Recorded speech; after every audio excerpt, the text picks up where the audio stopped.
নমস্কার বন্ধুরা, সুস্মিতার কিচেনে আরও আরেকবার স্বাগত জানাই। আজকে আবার আরেকটা নতুন রেসিপি নিয়ে চলে এসেছি। একটা এঁচোড়ের রেসিপি, এঁচোড়ের কোপ্তা। এঁচোড় তো আমরা অনেক রকমভাবেই খেয়ে থাকি, এঁচোড় চিংড়ি বা শুধু এঁচোড়, কিন্তু এঁচোড়ের কোপ্তাটা কিন্তু একদম একটা ইউনিক রান্না, আর খেতেও কিন্তু দুর্দান্ত লাগে। তাহলে আমি রেসিপিটা শুরু করছি। সবার প্রথমে আমি এঁচোড়টা কেটে পরিষ্কার করে লম্বা লম্বা ফালি করে নিয়েছি, আর একটা আলু নিয়েছি। এবার গ্যাসে কড়াইয়ে জল গরম বসিয়ে তাতে এঁচোড় আর একটা আলু 4টে ফালি করে কেটে নিয়েছি, সেটা লবণ হলুদ দিয়ে আমি সেদ্ধ বসিয়ে দেব। আলুটা দিয়েছি এই কারণেই, এঁচোড়টা আরও বেশি টেস্টি হবে কোপ্তার যখন বানাবো খেতে। আমার এঁচোড় এবং আলু দুটোই সেদ্ধ হয়ে গেছে। এবার এটাকে জল থেকে ছেঁকে তুলে নিলাম। একটা কাঁটা চামচের সাহায্যে আলু আর এঁচোড়গুলোকে একটুখানি ম্যাশড করে দিচ্ছি, কারণ এটা এখন খুব গরম। এইভাবে করে দিলে এর ভেতরের গরমটা বেরিয়ে যাবে এবং তাড়াতাড়ি ঠান্ডা হয়ে যাবে। এটা রেখে দিয়ে আমি কোপ্তা বানানোর যে মশলাটা লাগবে সেটা বানিয়ে নিচ্ছি।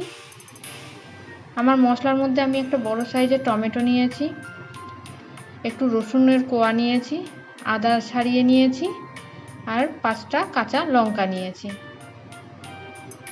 এবার এটা মিক্সির মধ্যে দিয়ে একটু জল দিয়ে আমি একটা পেস্ট বানিয়ে রাখবো। এবার এঁচোড়ের যে ম্যাশড করে রেখেছিলাম সেটা ঠান্ডা হয়ে গেছে। এবার এটা হাত দিয়ে আমি ভালো করে আরও চটকে এটাকে মেখে নেব। এটা মাখার সময় একটু ভালো করে হাত দিয়ে মাখতে হবে যাতে কোনো দানা না থাকে।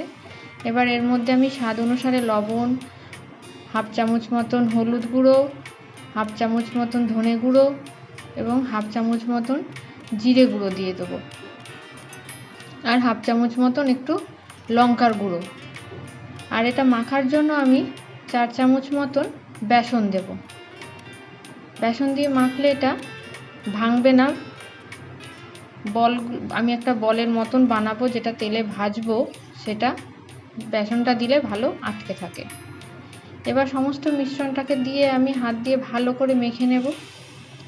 আর এর মধ্যে আমি 2টো পেঁয়াজ কুচি করে দিয়ে দেবো, যাতে খেতে আরও বেশি টেস্টি হয়।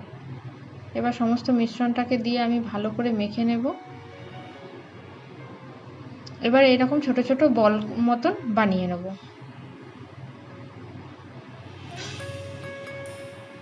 আমার সমস্ত এঁচোড়ের এরকম বল মতন বানিয়ে নিয়েছি।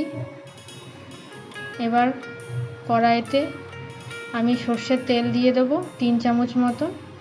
এবার এঁচোড়ের বলগুলোকে কোপ্তার মতন করে ভেজে নেব। গ্যাসটা একটু কমিয়ে ভাজতে হবে, যাতে ভেতরটাও ভাজাটা ভালো হয়, তাহলে খেতে বেশি ভালো লাগে। তাই গ্যাসটা একটু কমিয়ে কমিয়ে ভালো করে ভাজতে হবে।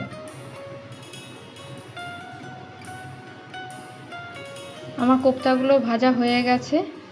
এবার এগুলো তেল থেকে ছেঁকে একে একে আমি তুলে নেব।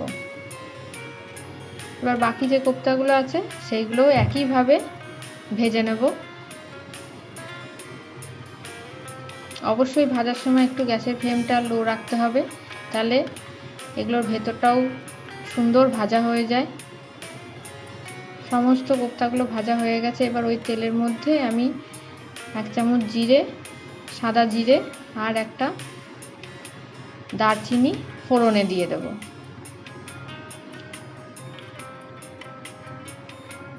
এবার এর মধ্যে আমি 2টো পেঁয়াজ কুচি করে নিয়েছিলাম, সেটাও দিয়ে দেব। পেঁয়াজটা দিয়ে ভালো করে একটু লাল লাল করে ভাজতে হবে। আর যে মশলাটা করেছিলাম আদা, রসুন, টমেটো, কাঁচা লঙ্কা, সেই মশলাটাও দিয়ে দেবো। এবার এটাকে একটুখানি ভালো করে কষাতে হবে।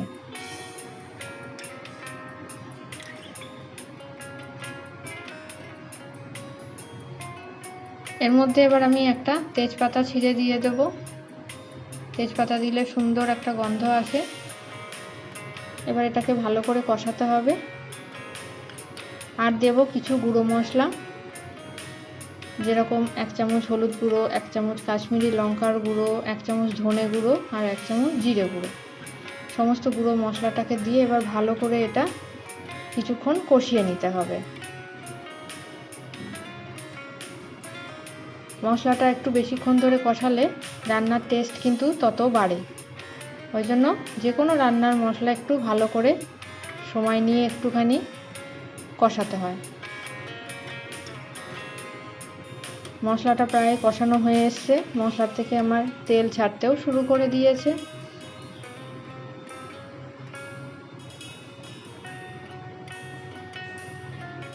এবার এর মধ্যে আমি পরিমাণ মতো জল দিয়ে দেবো। জলটা দিয়ে ভালো করে নেড়ে চেড়ে নিতে হবে। জলটা কিন্তু একবারই পরিমাণ মতনই দিতে হবে, বারবার কাঁচা জল দিলে যে কোনো রান্নার স্বাদ নষ্ট হয়ে যায়। এবার যে কোপ্তাগুলো ভেজে রেখেছিলাম সেই কোপ্তাগুলো এর মধ্যে দিয়ে দেবো। এবার ভালো করে নেড়ে চেড়ে নিতে হবে কিছুক্ষণ। এবার এটাকে একটুখানি ফুটতে দিতে হবে।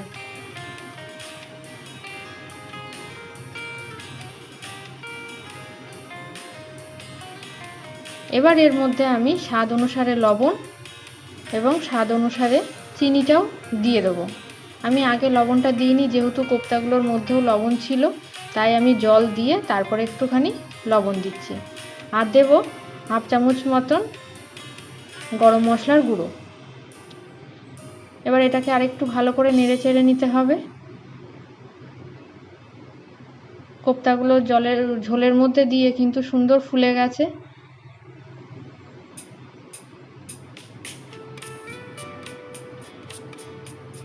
আমার এই রান্নাটা কিন্তু পুরো রেডি হয়ে গেছে।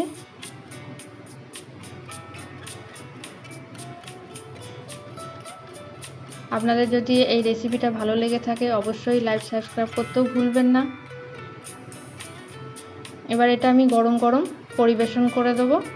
আপনারা এটা ভাত বা রুটি বা যে কোনো ধরনের পরোটা দিয়েও কিন্তু খেতে ভালো লাগে। আপনারা অবশ্যই বাড়িতে ট্রাই করবেন। এই রেসিপিটা কিন্তু খুব সুন্দর একটা রেসিপি, খেতেও কিন্তু অসাধারণ লাগে। আপনারা অবশ্যই বাড়িতে ট্রাই করবেন। আবার দেখা হবে নতুন আরেকটা রেসিপি নিয়ে। ধন্যবাদ।